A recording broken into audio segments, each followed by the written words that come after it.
Alors bonjour à tous. Je suis très heureux d'être là aujourd'hui pour vous parler de la résolution de conflits et comment ça se passe au travers des réseaux sociaux.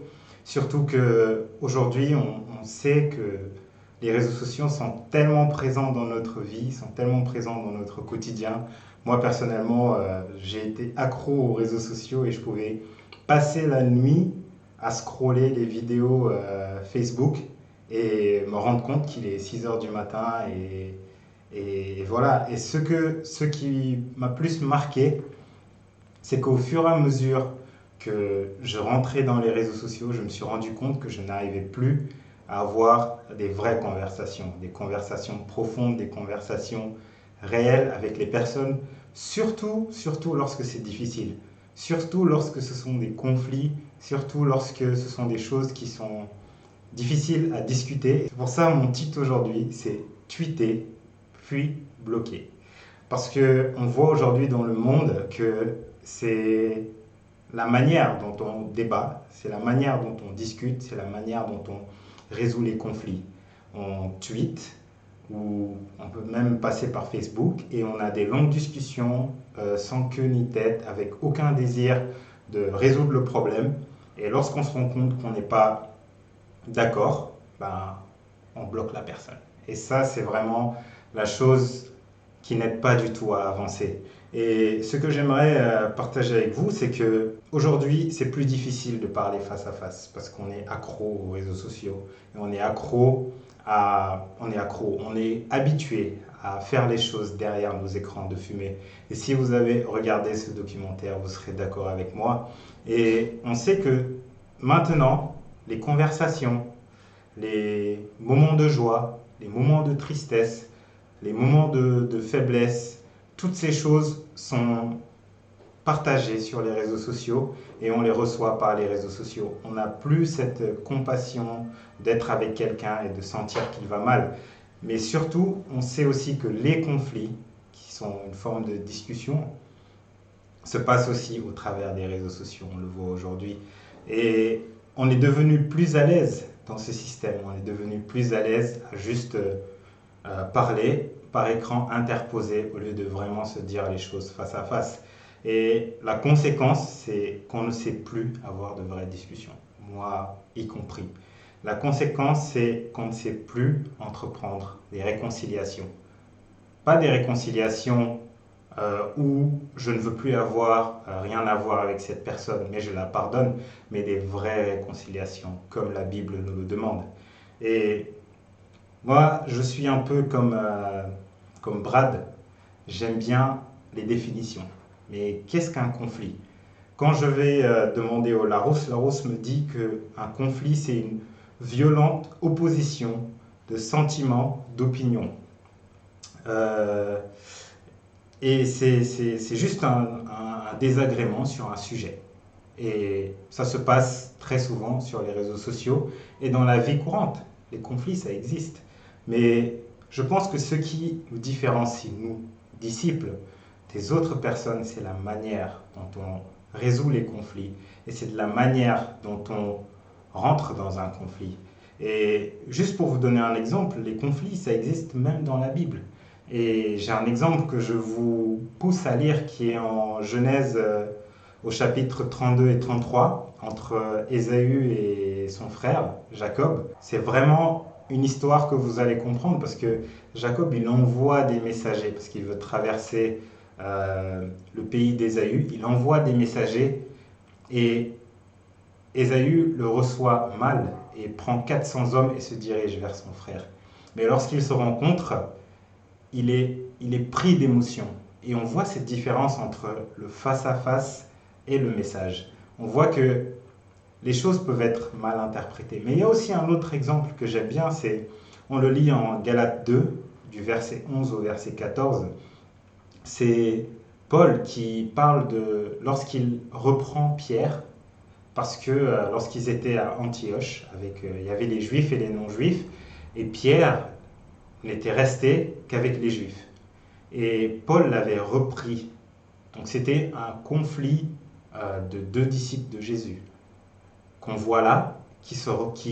Paul qui reprend Pierre d'une attitude qu'il n'a pas appréciée, d'une attitude qui n'est pas comme Jésus. Et ça, c'est normal. Mais Paul, lorsqu'il reprend Pierre, son but, ce n'est pas de créer de la haine ou de créer une guerre, mais son but, c'est la réconciliation. Du coup, la question que je me pose, c'est est-ce que lorsque lorsque je vois des choses qui ne sont pas justes et que je sais que je vais devoir parler à cette personne, que ça peut générer un conflit, est-ce que mon but dans mon cœur, c'est la réconciliation ou juste de prouver mon point de vue? Ça, on va le développer plus loin.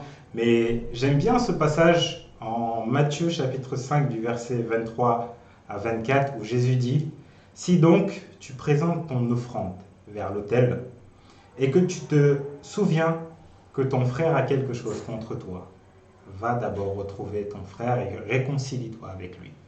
Et Jésus privilégie, lorsqu'on a un conflit ou lorsqu'on se rappelle qu'on a quelque chose contre un frère ou le frère a quelque chose contre nous, c'est même pas forcément nous qui lui avons causé du tort, mais si lui, il nous a causé du tort. Notre but, c'est d'aller vers lui et de chercher la réconciliation. Pas d'aller vers lui écran à écran, et d'aller vers lui face à face, parce que c'est notre thème, n'est-ce pas? D'aller vers lui face à face et de résoudre ce problème. Et ça, aujourd'hui, c'est quelque chose qu'on ne sait plus faire. Moi, personnellement, j'ai du mal à aller vers une personne quand je vois quelque chose qu'il fait qui n'est pas comme Christ, comme Paul a eu le courage de le faire avec Pierre, sachant que Pierre, c'est quand même la pierre angulaire sur laquelle Jésus a dit qu'il va bâtir l'Église, et Paul est venu bien après, mais pourtant il a eu ce courage. Et moi je sais que j'ai du mal parce que j'ai été mal habitué à cause des réseaux sociaux, et je préfère, lorsque j'ai un souci avec quelqu'un, d'aller derrière. On peut se croiser pendant la journée, je ne vais rien lui dire, mais lorsque je serai chez moi, par message, tranquillement, je peux lui envoyer et lui dire ce que je pense. Et c'est là où les problèmes commencent. Pourquoi? Parce que souvent, en tant que chrétien, on doit être lent à parler et rapide à écouter. Mais souvent, lorsqu'on est en colère, lorsqu'on a un conflit avec quelqu'un, on veut tout de suite enchaîner et prouver notre point de vue. Donc en Jacques chapitre 1, versets 19 à 20, il nous dit: Sachez-le, mes frères bien-aimés, ainsi que tous les hommes soient prompts à écouter, lents à parler, lents à la colère, car la colère de l'homme n'accomplit pas la justice de Dieu. Et ma question pour vous, c'est lorsque vous êtes en face d'un conflit, est-ce que votre but, c'est d'accomplir la justice de Dieu ou votre propre justice? Si votre but est d'accomplir la justice de Dieu, vous devez être lent à vous exprimer. Vous devez toujours essayer de comprendre, parce que souvent on peut même lire, des fois on lit juste une publication et ça nous met en colère. Mais est-ce qu'on a envie de demander à la personne: qu'est-ce que tu as voulu dire par là? Ou pourquoi tu as utilisé ce mot? Ou pourquoi ceci, pourquoi cela? Essayer de comprendre et après ça répondre. Et comme je l'ai dit tout à l'heure, Jésus demande qu'on aille vers la personne et non pas qu'on le fasse par écran interposé, parce qu'il y a plein de choses qu'on ne voit pas lorsqu'on est par écran interposé.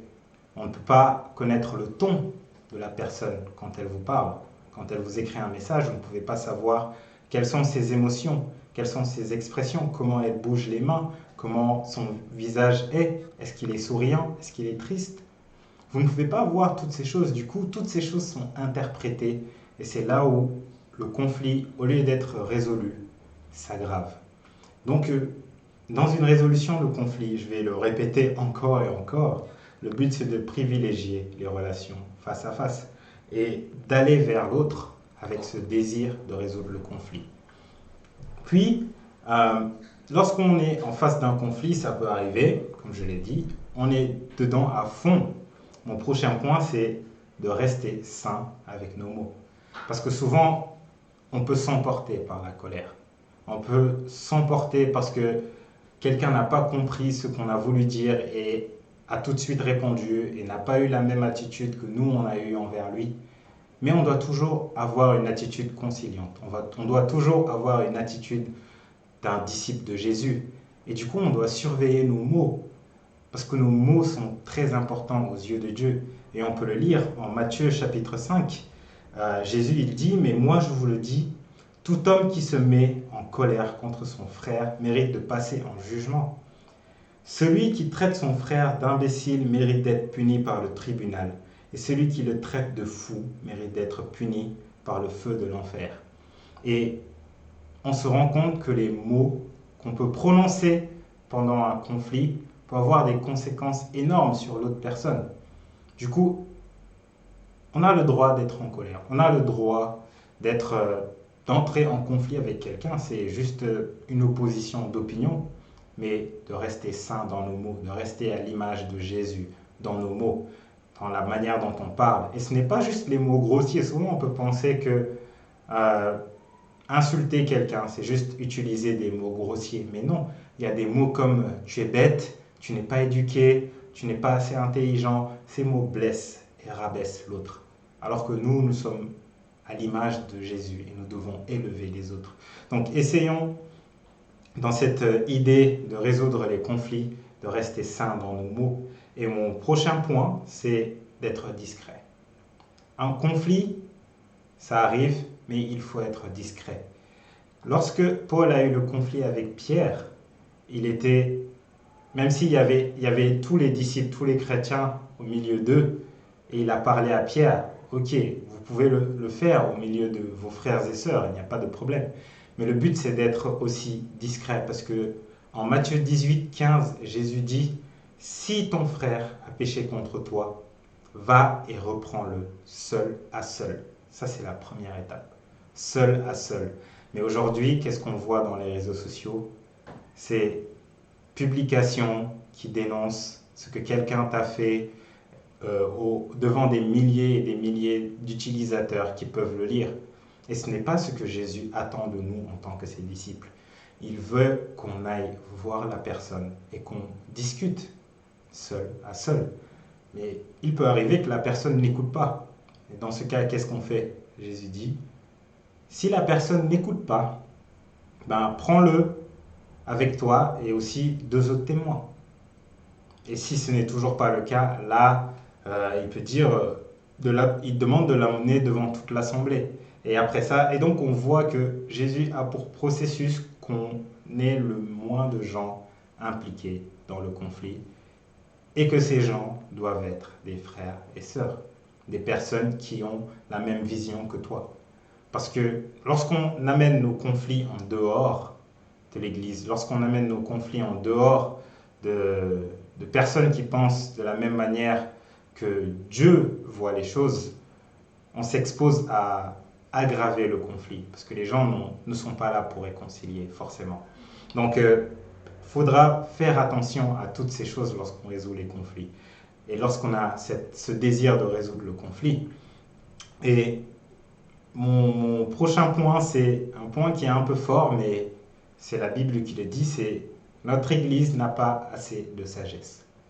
Et ça, c'est vraiment le point qui, moi, me touche le plus, c'est que en 1 Corinthiens 6, du verset 1 à 8, Paul dit, « Lorsque l'un d'entre vous a un litige avec un autre, comment ose-t-il demander justice devant les injustes et non devant les saints? Ne savez-vous pas que les saints jugeront le monde? Et si c'est par vous que le monde doit être jugé, êtes-vous incapable de rendre des jugements de faible importance? Ne savez-vous pas que nous jugerons les anges? Combien plus les affaires de la vie courante? Or, si vous avez des litiges concernant les affaires de la vie courante, vous prenez pour juge des gens dont l'Église ne fait aucun cas. Je le dis avec votre honte.